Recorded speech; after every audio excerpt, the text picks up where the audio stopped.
Hi guys, it's a beautiful day once again and welcome back to Dexter's World Channel.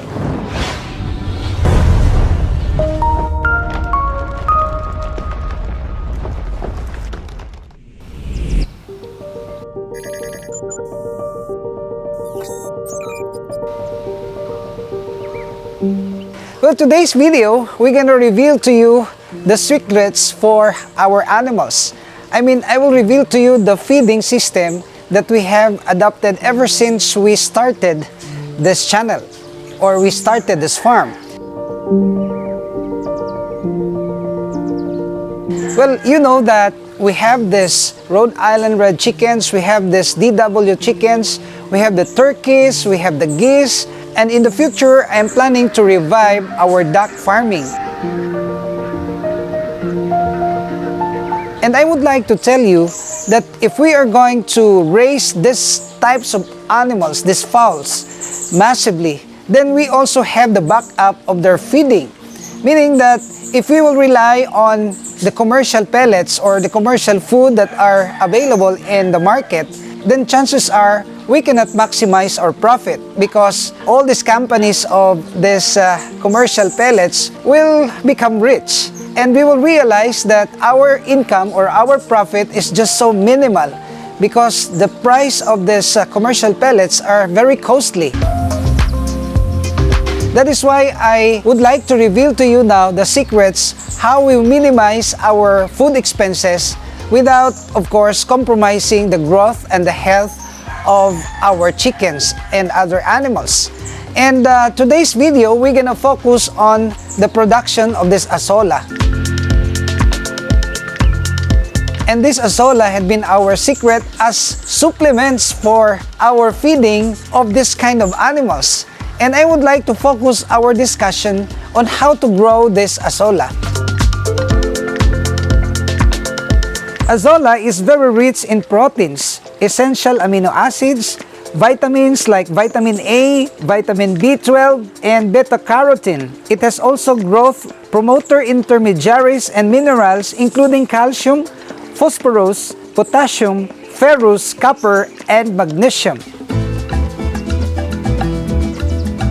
And guys, I know that you are now very interested to know how to culture this Azolla. Well, this Azolla can be easily cultured if we will just know the basic characteristics of these plants. Well, they don't want to be exposed totally in the sunlight, especially during noontime. They will not survive if the temperature is very high. And number two, they don't require a very deep water. Azolla needs only 2 to 3 inches of water from the level or the bottom of the tank. And number three, we will secure our plantation box for this Azolla because they are really very magnet to the frogs and other insects. And if the frogs will lay eggs in our boxes, then chances are the tadpoles will eat all our Azolla. So these are the experiences that I have learned. And also, we will be mindful of the kind of water that we are going to use. If we will use the chlorinated water, then you will see that our Azolla will have the stunted growth. Well, last week I had an experiment, and this experiment proves to be very effective. I used the water from the tank of our catfish. Well, you know that these catfish are really very hardy fish if they will reach around 3 to 4 weeks old. And you will see that I have here the tank of our breeder catfish, and they don't have any filtration system. The water is very stagnant, and this water had not been changed for a period of 3 to 4 months already. I made an experiment by using the water from the tank of our catfish as the water for growing our Azolla. And it proves to us that it's very effective. We just put some little amount of this Azolla, and after 7 days, we observed that they really have rapidly multiplied. And come on, let's go to this tank that I am talking about, and you will see that there are so many Azolla that we have produced. So guys, you will see that this tank is covered with the Azolla.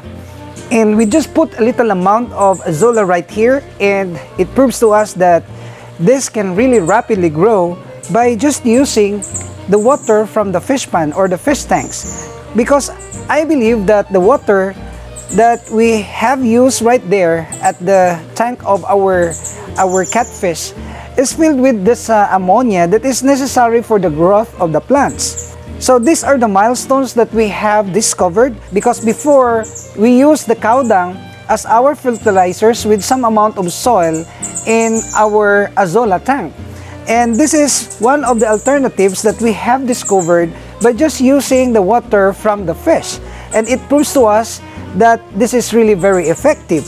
I am planning to massively produce this Azolla by boxes in preparation of our duck farm and also in preparation of our ostrich farm. Well, I know that this ostrich, especially when they grow big, can even consume volumes of this kind of plant, this Azolla. That is why I am so inspired to make an Azolla plantation, and you will witness that in our next video.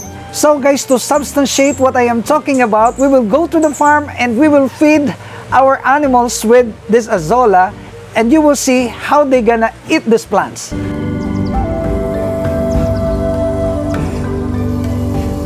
So to prove to you guys that this Azolla is really delicious for our pets, we're gonna show you how they're gonna eat this one. Of course, Pedro is here. If I am going to feed them here, they will really flock and eat this Azolla. Pedro, do not monopolize the food, okay? And I'm so glad that we can now touch Tarzan, because Tarzan was so wild when he first came here in the farm, because he's not used to human beings. But with this Azolla, Tarzan is now gaining weight so much that I think is now more than 50 kilos.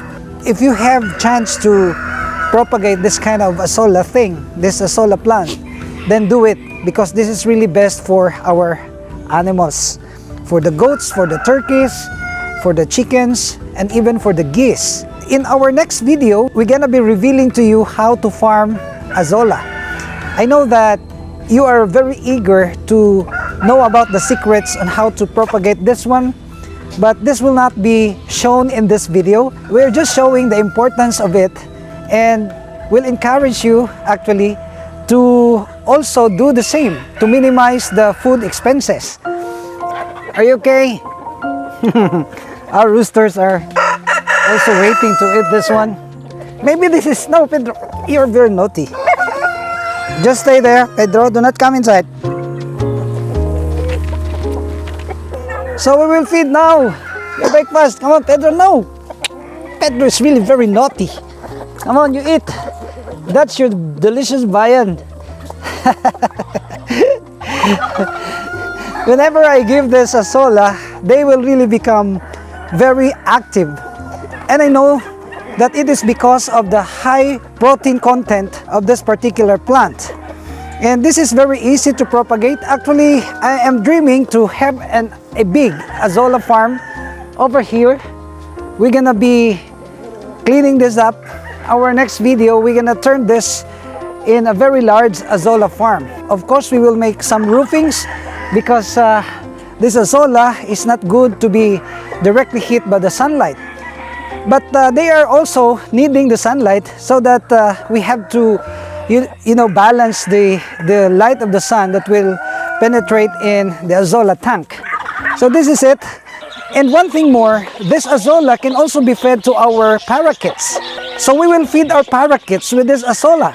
Last time we made mention about the importance of the pepper as aphrodisiac for our parakeets, and I have just examined the boxes of these parakeets, and almost all of the boxes have been filled with eggs already. So many pairs have laid eggs, and a couple of weeks from now we're gonna be counting some chicks from the aviary of parakeets that we have here.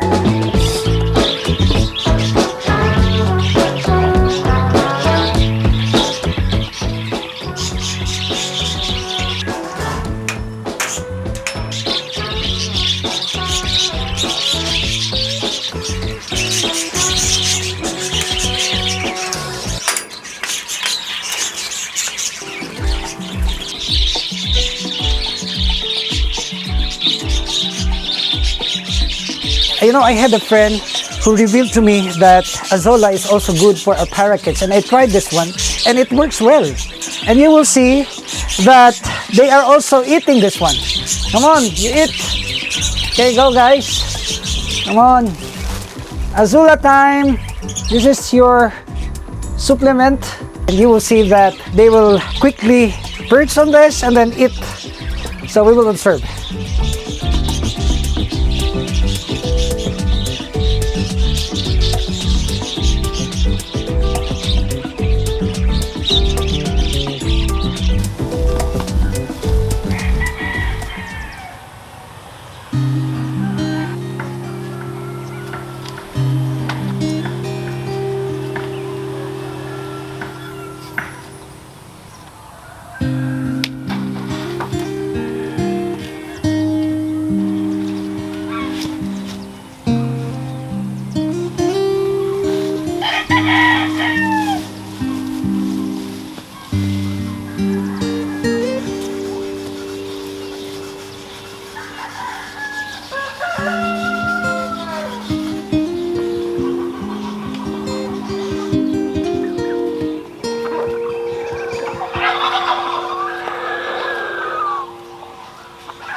And guys, let me reveal to you that because of this Azolla, this Gino and Susie are already very big. You see them?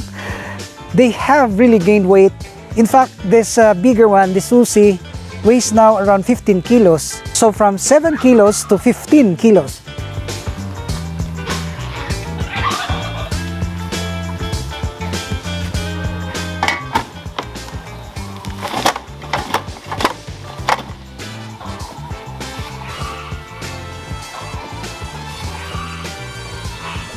And Gino also weighs more than 10 kilos. So these animals really will grow fast if they are also being fed with the right kind of food. And I can sense that Azolla is one of the best food for our ostrich. And that is why I am so excited to have this big ostrich farm. And we will also back this up with vast of this stocks of food like this Azolla. So we will have a plantation of this, and this is gonna be the content of our future videos.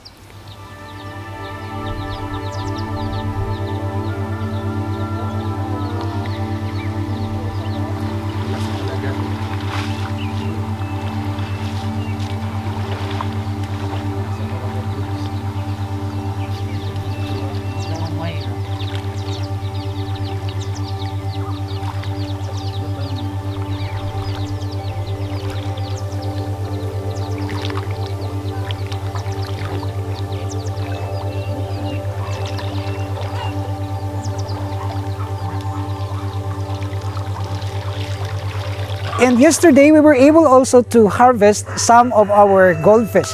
Actually, we already emptied the tank, and we were able to have a good harvest of this carp and this goldfish. Whenever you're down, out in the cold, faithless and dark, your story's untold. Come take my hand and walk with me.